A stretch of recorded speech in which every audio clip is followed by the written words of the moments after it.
महात्मा गांधी की जय, विनायक सावरकर की जय, विनायक सावरकर की जय, महात्मा गांधी की जय, महात्मा गांधी की जय, विनायक सावरकर। बैठिए। विनायक सावरकर की जय। आपका स्वागत करके मैं बहुत प्रसन्न हूं। मैं खुद चलकर आपको लेने आता, परंतु अस्वस्थ होने के कारण नहीं आ सका। इतने वर्षों बाद आपसे भेंट करके मुझे भी अच्छा लग रहा है। लंदन में मिले थे, वो दशहरे का दिन था। हाँ, तब वहां इंडिया हाउस में भी आपके स्वागत का सुअवसर प्राप्त हुआ था।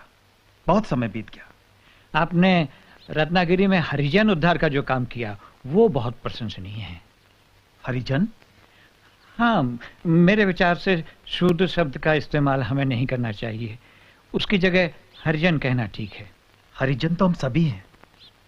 आप जिन्हें हरिजन कह रहे हैं वे शोषित हैं, पीड़ित हैं। मेरे विचार में जिस जाति व्यवस्था, कास्ट सिस्टम ने उन्हें इस दशा में लाया है उसे समाप्त कर देना चाहिए। नहीं नहीं, ऐसा करने से तो उलझनें बढ़ेंगी। कास्ट सिस्टम में मेरा पूरा विश्वास है। वो हिंदू धर्म से अलग नहीं है। 4 वर्णों में विभाजित ये व्यवस्था हिंदू धर्म का आधार है। वो नेचुरल है और जरूरी भी। छुआछूत इसके कारण पैदा नहीं हुई। वो तो हिंदू धर्म के माथे का कलंक है, उसका अंग नहीं। अगर वो हिंदू धर्म का अंग नहीं तो कलंक कैसे बन गई? छुआछूत को समाप्त करने का एक ही रास्ता है, कास्ट सिस्टम को मिटा दिया जाए। कास्ट सिस्टम में महान शक्ति छिपी हुई है। इसके कारण हिंदू धर्म बिखरने से बच गया है। बच नहीं गया है महात्मा जी। कास्ट सिस्टम के कारण हमारा धर्म, हमारा समाज समाप्त होने के निकट पहुंच गया है। जिन्हें आप निम्न जाति का कहते हैं, उन लोगों को अपने महान धर्म से अलग होने से बचाना है, और जो अलग हो चुके हैं उन्हें वापस लाना है। मैं भी धर्म परिवर्तन के विरुद्ध हूं, परंतु सदियों पहले जो दूसरा धर्म अपना चुके हैं उन्हें वापस लाने की कोई जरूरत नहीं है। उन्हें वापस आना भी नहीं चाहिए। सोच समझकर, भले बुरे का विचार करके अगर कोई व्यक्ति हिंदुत्व को अपनाना चाहे तो उसे वापस अपने मूल धर्म में आने की स्वतंत्रता क्यों ना दी जाए? हमारे धर्म के लोग कुछ ऐसी परिस्थितियों में घिर गए हैं कि दूसरे धर्मों के अनुयायी उन्हें अपने बराबर आने का लालच देकर धर्म परिवर्तन पर मजबूर कर देते हैं।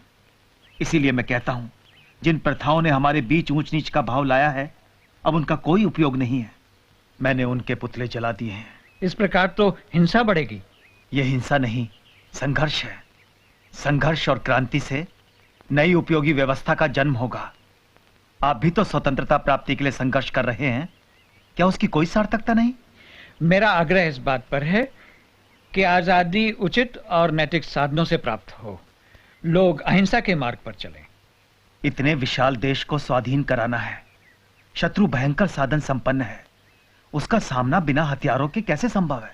शत्रु के पास इतने ज्यादा हथियार हैं कि हम अपने थोड़े से हथियार लेकर उनके साथ बिल्कुल लड़ाई नहीं लड़ सकते। और फिर केवल इसी कारण मैं अहिंसा के मार्ग पर नहीं चल रहा। मेरा विश्वास है कि अहिंसा पूर्वक बर्ताव करने से हिंसक मनुष्य का हृदय परिवर्तन होगा। यदि एक गाल पर तमाचा खाने के बाद हम दूसरा गाल पेश करेंगे तो हमें दूसरे तमाचे के स्थान पर स्नेह मिलेगा। आपकी बात मनुष्यों के संबंध में सच हो सकती है, परंतु राक्षसों और पशुओं से ऐसी अपेक्षा नहीं की जा सकती। जिन हत्यारों ने जलियांवाला बाग में सैकड़ों निर्दोष निरपराध लोगों को गोलियों से भून डाला, उन्हें दूसरा अवसर नहीं दिया जा सकता। श्री कृष्ण को अंत में कंस और शिशुपाल का वध करना ही पड़ा। देश की रक्षा के लिए सेनाएं तो चाहिए। संपूर्ण अहिंसा का लक्ष्य असंभव है। महान लक्ष्य चाहे कितनी दूर हो, उसे सामने रख करके ही हम उसके निकट कहीं पहुंच सकते हैं। हमें उसकी ओर चलना है, उसी ओर चलना है।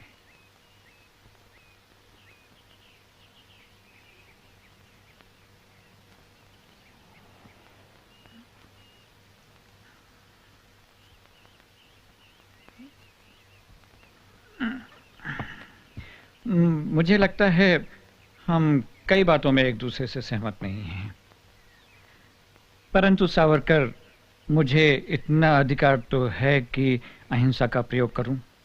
अपने निजी प्रयोग के तराजू में पूरे राष्ट्र को रखने से पहले राष्ट्र के हित और अहित की बात जरूर सोच लेनी चाहिए। मुझे आशा है हम फिर मिलेंगे और बातें करेंगे।